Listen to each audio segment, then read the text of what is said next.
ಅಂದರೆ ಇಡೀ ಕರ್ನಾಟಕದಲ್ಲಿ ಎಲ್ಲ ಜನಾಂಗದವರು ಏನನ್ನ ಇವತ್ತು ಸಿ ಎಂ ಬದಲಾವಣೆ ಆದರೆ ನೀವು ದಲಿತರನ್ನ ಮಾಡಬೇಕು ಅಂತ 78 ವರ್ಷದಿಂದ ನೀವು ಬಂದ್ಬಿಟ್ಟು ದಲಿತರಿಗೆ ಮೋಸ ಮಾಡಿದ್ದೀರಾ. ಯಾವುದೋ ಒಂದು ಒಳ್ಳೆ ಸ್ಥಾನಮಾನಗಳನ್ನು ಕೊಟ್ಟಿಲ್ಲ.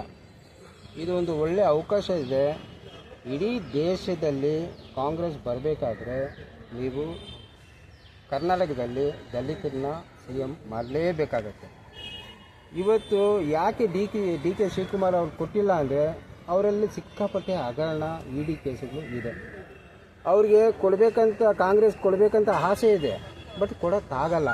ಕೊಡಂಗಿದ್ರೆ 21ನೇ ತಾರೀಕು ನವಂಬರು ಪ್ರಮಾಣ ವಚನ ತೊಗೊಂಬರ್ತಾ ಇದ್ದೀವಿ. ಇಷ್ಟು ಗೊಂದಲ ಇರ್ತಾ ಇದ್ದಿಲ್ಲ. ಕೊಡೋಕ್ಕಾಗ್ತಾ ಇಲ್ಲ, ಕೊಡೋದು ಇಲ್ಲ. ಅದಕ್ಕೆ ಡಿ ಕೆ ಶಿವಕುಮಾರ್ಗೆ ಅವಕಾಶನೇ ಇಲ್ಲ ಅಂತ ಇಲ್ಲ, ಇದೆ. ಅವರು ಇನ್ನೂ 2.5 ವರ್ಷ ಅವರು ಅಧ್ಯಕ್ಷರಾಗಿರಲಿ. ಅವರೇ ಅಧ್ಯಕ್ಷತೆಯಲ್ಲಿ ಕಾಂಗ್ರೆಸ್ಸು 2028ಗೆ ಎಲೆಕ್ಷನ್ ಬರುತ್ತೆ. 140 ಇರೋಂಥ ಸೀಟು 180 ಸೀಟು ಆಗತ್ತೆ.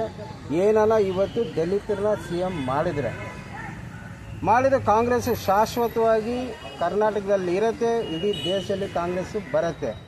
ಇವತ್ತೇನ ನೀವು ದಲಿತರನ್ನ ಸಿ ಎಂ ಮಾಡಿದರೆ ಎಲ್ಲ ದಲಿತರು, ಎಲ್ಲ ಹಿಂದುಳಿದವರು, ಮುಸಲ್ಮಾನರು, ಕ್ರಿಶ್ಚಿಯನ್ಸು, ಹಿಂದುಳಿದವರು ಎಲ್ಲ ಒಗ್ಗಟ್ಟಾಗ್ತಾರೆ. 80% ದೇಶದಲ್ಲಿ ಕಾಂಗ್ರೆಸ್ಗೆ ಕನ್ವರ್ಟ್ ಆಗಿಬಿಡ್ತಾರೆ. ಅದರಿಂದ ರಾಹುಲ್ ಗಾಂಧಿಗೆ, ಸೋನಿಯಾ ಗಾಂಧಿಗೆ, ಖರ್ಗೆಜಿಗೆ ಏನು ಹೇಳ್ತೀರಂದರೆ ಇವತ್ತು ನಿಮಗೆ ಒಳ್ಳೆಯ ಅವಕಾಶ ಇದೆ. ನಿಮ್ಮ ಪಾರ್ಟಿನಲ್ಲಿ ಒಬ್ಬರಿಗಿಂತ ಒಬ್ಬರು ಒಳ್ಳೆ ನಾಯಕರಿದ್ದಾರೆ ದಲಿತರಿನಲ್ಲಿ.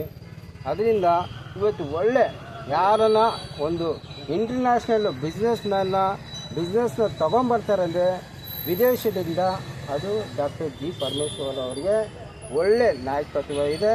ಅವ್ರನ್ನ ಸಿ ಎಂ ಮಾಡಿ, ದಲಿತರಿನಲ್ಲಿ ಅವ್ರನ್ನ ಸಿ ಎಂ ಮಾಡಿದ್ರೆ ನಮ್ಮ ಕರ್ನಾಟಕದ ಜನಕ್ಕೂ ದೇಶಕ್ಕೂ ಕಾಂಗ್ರೆಸ್ಗೆ ತುಂಬ ಒಂದು ಒಳ್ಳೆ ಇದಿರುತ್ತೆ, ಸ್ಪೀಚರ್ ಇರುತ್ತೆ, ಒಂದು ಒಳ್ಳೆ ಭವಿಷ್ಯ ಇರುತ್ತೆ ಅಂತ ಹೇಳಿ ಈ ಮಾತನ್ನು ಮುಗಿಸ್ತೀನಿ. ಅಂದರೆ ಇಡೀ ಕರ್ನಾಟಕದಲ್ಲಿ ಎಲ್ಲ ಜನಾಂಗದವರು ಏನನ್ನ ಇವತ್ತು ಸಿ ಎಂ ಬದಲಾವಣೆ ಆದರೆ ನೀವು ದಲಿತರನ್ನ ಮಾಡಬೇಕು ಅಂತ 78 ವರ್ಷದಿಂದ ನೀವು ಬಂದ್ಬಿಟ್ಟು ದಲಿತರಿಗೆ ಮೋಸ ಮಾಡಿದ್ದೀರಾ. ಯಾವುದೋ ಒಂದು ಒಳ್ಳೆ ಸ್ಥಾನಮಾನಗಳನ್ನು ಕೊಟ್ಟಿಲ್ಲ. ಇದು ಒಂದು ಒಳ್ಳೆ ಅವಕಾಶ ಇದೆ.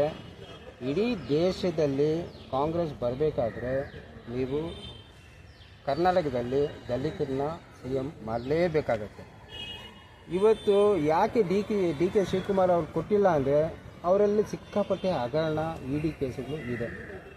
ಅವ್ರಿಗೆ ಕೊಡಬೇಕಂತ ಕಾಂಗ್ರೆಸ್ ಕೊಡಬೇಕಂತ ಆಸೆ ಇದೆ, ಬಟ್ ಕೊಡೋಕ್ಕಾಗಲ್ಲ.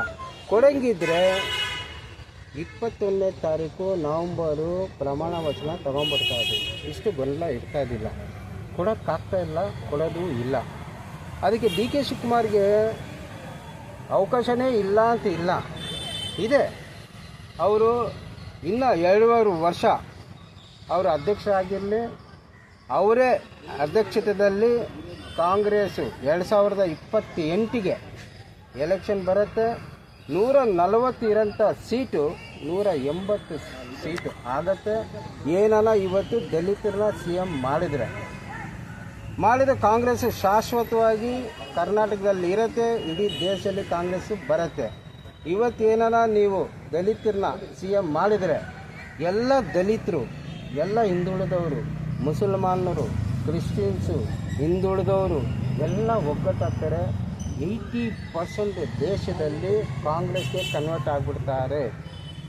ಅದರಿಂದ ರಾಹುಲ್ ಗಾಂಧಿಗೆ, ಸೋನಿಯಾ ಗಾಂಧಿಗೆ, ಖರ್ಗೆಜಿಗೆ ಏನು ಹೇಳ್ತೀರಂದರೆ ಇವತ್ತು ನಿಮಗೆ ಒಳ್ಳೆಯ ಅವಕಾಶ ಇದೆ. ನಿಮ್ಮ ಪಾರ್ಟಿನಲ್ಲಿ ಒಬ್ಬರಿಗಿಂತ ಒಬ್ಬರು ಒಳ್ಳೆ ನಾಯಕರಿದ್ದಾರೆ ದಲಿತರಿನಲ್ಲಿ.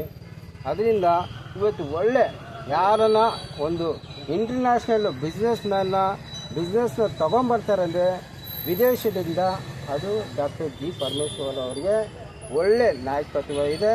ಅವ್ರನ್ನ ಸಿ ಎಂ ಮಾಡಿ, ದಲಿತರಿನಲ್ಲಿ ಅವ್ರನ್ನ ಸಿ ಎಂ ಮಾಡಿದ್ರೆ ನಮ್ಮ ಕರ್ನಾಟಕದ ಜನಕ್ಕೂ ದೇಶಕ್ಕೂ ಕಾಂಗ್ರೆಸ್ಗೆ ತುಂಬ ಒಂದು ಒಳ್ಳೆ ಇದಿರುತ್ತೆ, ಸ್ಪೀಚರ್ ಇರುತ್ತೆ, ಒಂದು ಒಳ್ಳೆ ಭವಿಷ್ಯ ಇರುತ್ತೆ ಅಂತ ಹೇಳಿ ಈ ಮಾತನ್ನು ಮುಗಿಸ್ತೀನಿ.